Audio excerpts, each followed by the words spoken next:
All right, my nameless kingdom. What's going on? It's your nameless king, and today I'm bringing you some more Anime Fighters content, just some more AFK summons. But while we talk about the real topic of this video, and that is how Anime Fighters can and should add trading to the game. So this is a very sensitive topic. I know there's a lot of people on both sides, whether they absolutely hate trading and think it should never come to this game, and whether they absolutely love trading and think it should come to the game. And then there's a lot of people in the middle too. Before we get started, I'm gonna go ahead and give you my honest opinion on it. I do want trading to come into the game. I'm not even gonna lie to you guys. I would love for trading to come into this game.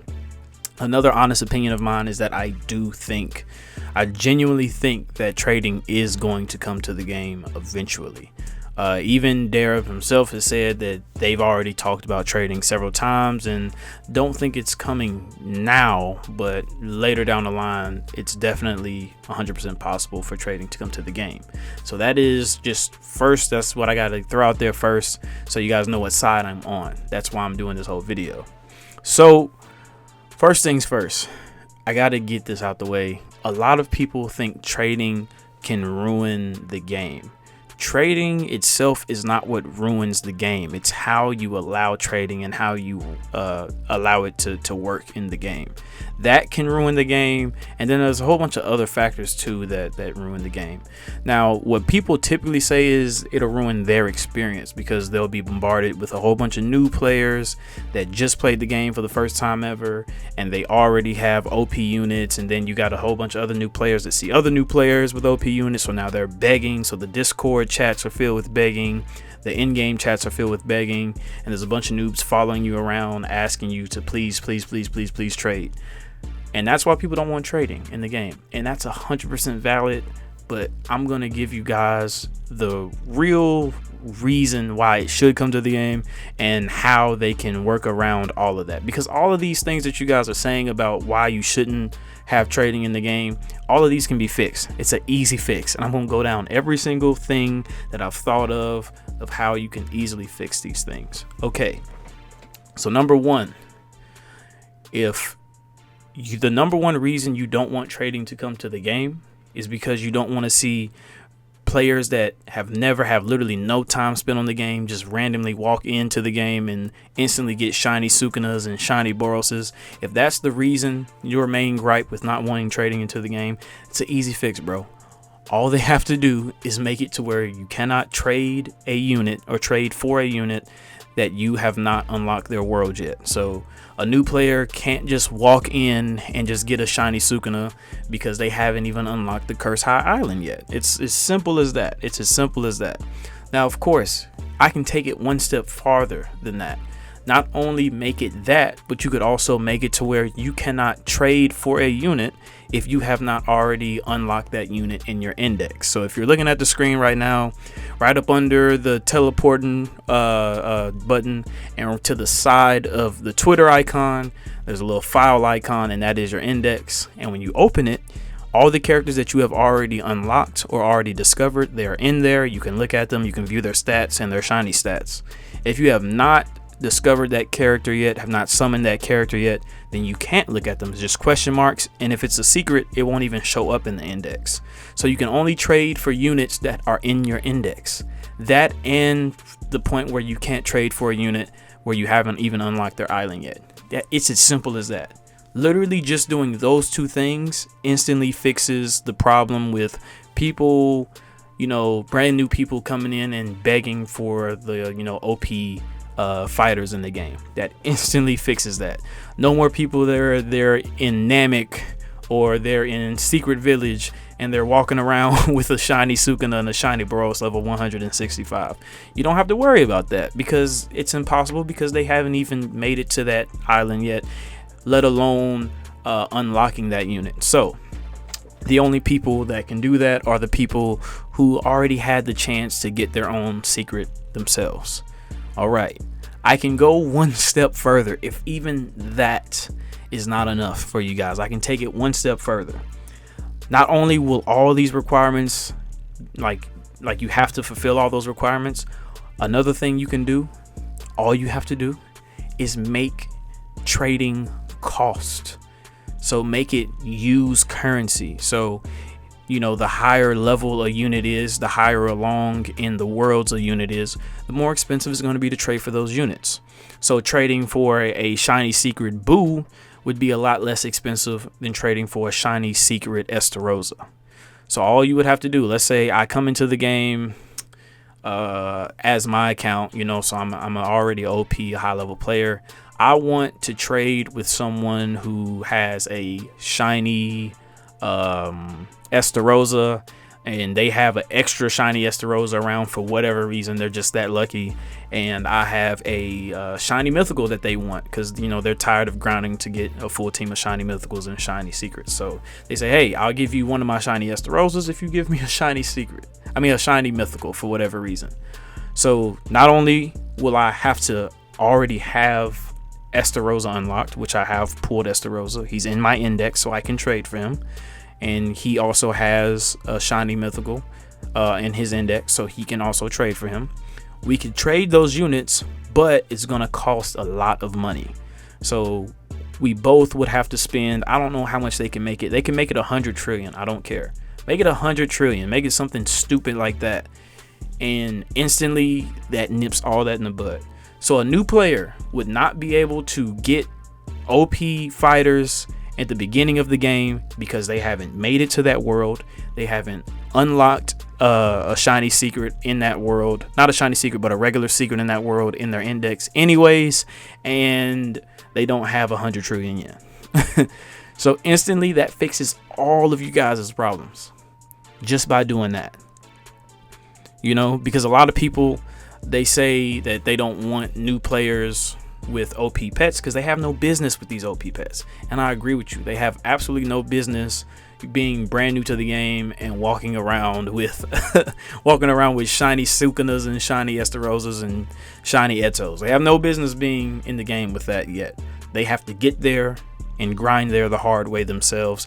And once they pull their first Eto, once they pull their first Sukuna on their own, then they can start trading for those units because they've already shown that they can make it that far in the game and that they can unlock those units themselves anyway. So who cares if they have, more Sukunas anyways.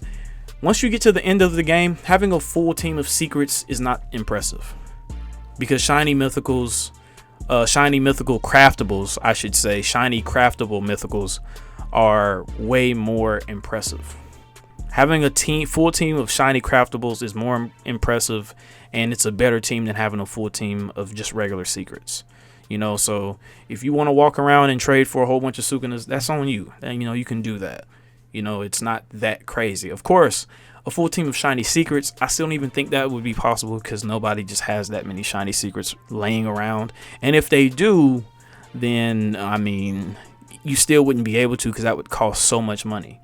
Like I said, if trading just one shiny secret would cost 100 trillion yen for the both of you, doing a full team of that's almost a quadrillion yen. So that would be so much yen that people just wouldn't be able to just walk around with full teams of these at early game, mid game, even in game content. Even people that are pros wouldn't be able to just instantly abuse that system.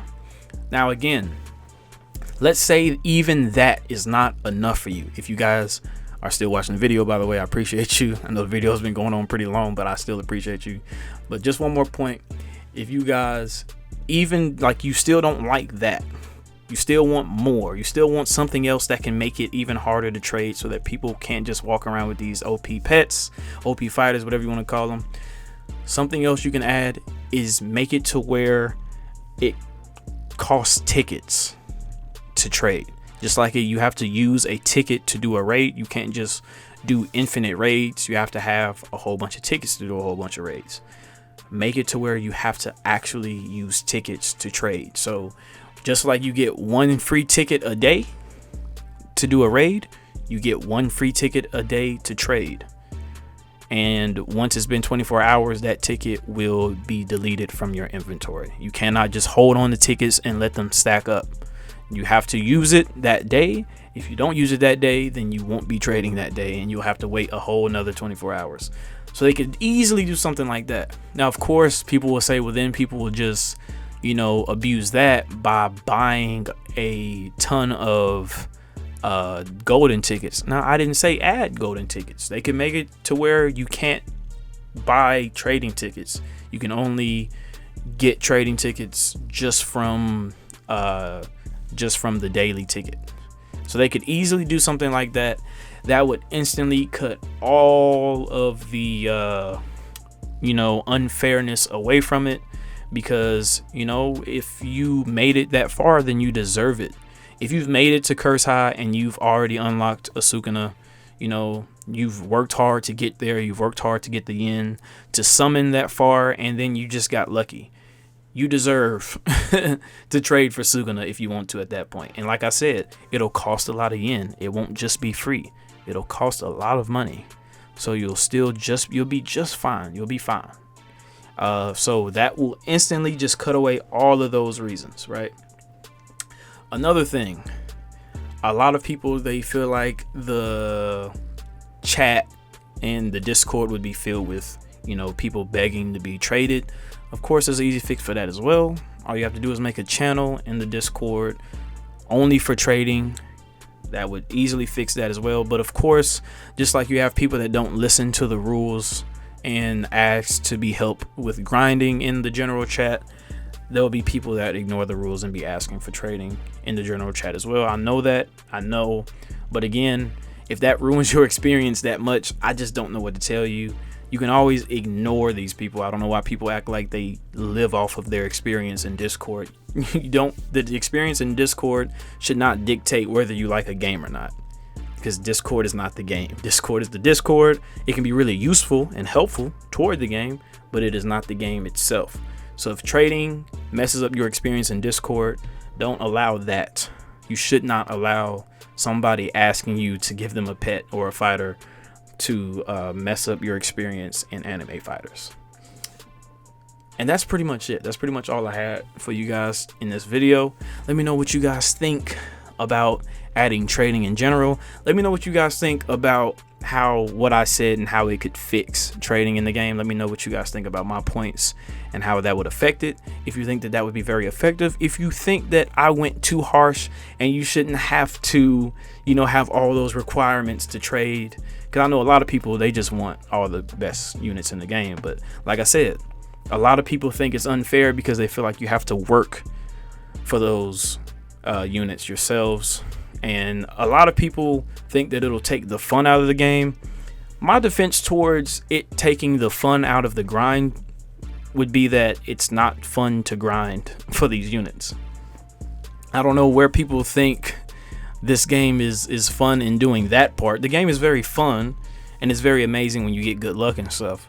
But when you have really bad luck and you've been summoning for 72 hours and you have no secrets and you only got like one mythical and it wasn't even a shiny mythical, it's so hard and draining that part is not fun. You know what I'm saying? So if you're dealing with some real bad luck, then trading would really help that situation. So stuff like that, I just don't see the points for that. But like I said, that's how I feel about trading. Hopefully it comes to the game. It probably will a lot sooner than later, considering now the game's been down for so long. So when it comes back, it's going to be hard to keep that player count as high as it once was. Hopefully not, though. Hopefully it's able to bounce back 100%. But if we go by how history showed us, when Shindo Life came back and it changed all the things it did for copyright issues and stuff like that, it could not keep up the same amount of player count that it once had. And it's still doing really good for itself. Shindo Life is doing really, really well for itself in terms of player count. 60,000 players on average is wonderful for a Roblox game, but that's less than half of what they used to have consistently. So expect that type of thing to happen to this game, and typically when stuff like that happens to the game, things like trading come sooner rather than later. So we'll have to see. Like I said again, let me know what you guys think. Don't forget to like and sub if you enjoyed the video. Bye, guys.